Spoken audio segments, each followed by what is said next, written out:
Hi, good afternoon, welcome.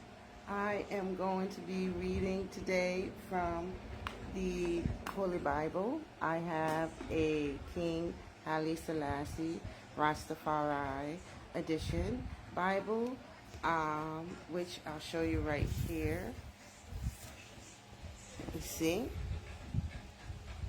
And so since it's the only one in publication, I decided to read it from the beginning to end, and this is the fourth recording.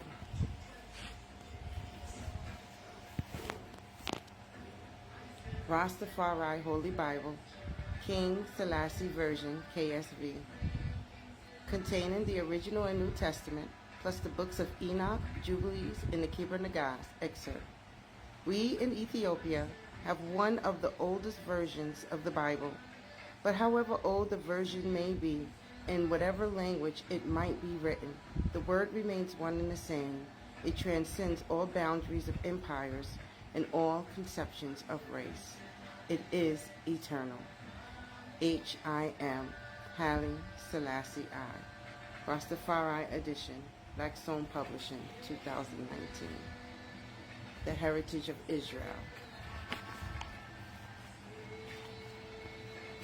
The nation of Israel in the Promised Land.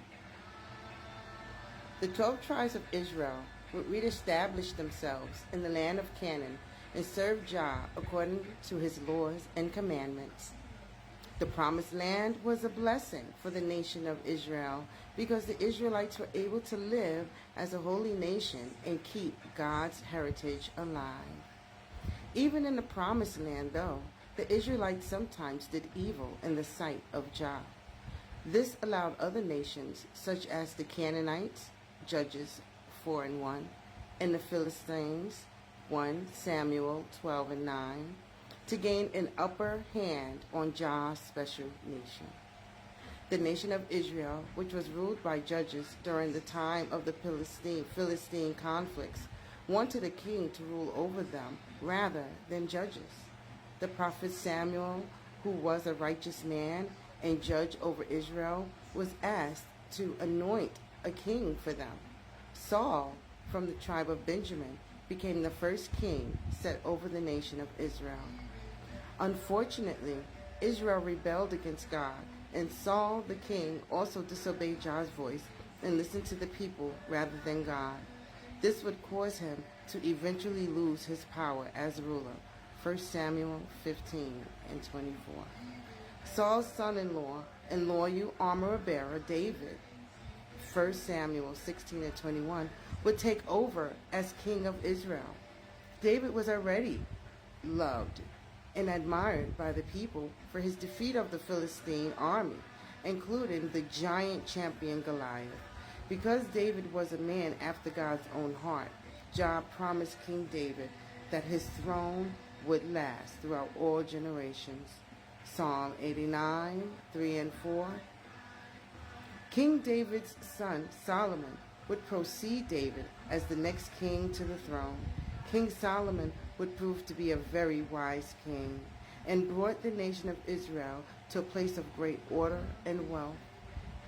He would also establish a holy temple for Jehovah. King Solomon would ultimately meet his downfall in his love of many foreign wives. Jah commands the children of Israel to only take Israelite wives, but Solomon did not follow this command. It would eventually lead him to other gods, causing the Most High God to take 11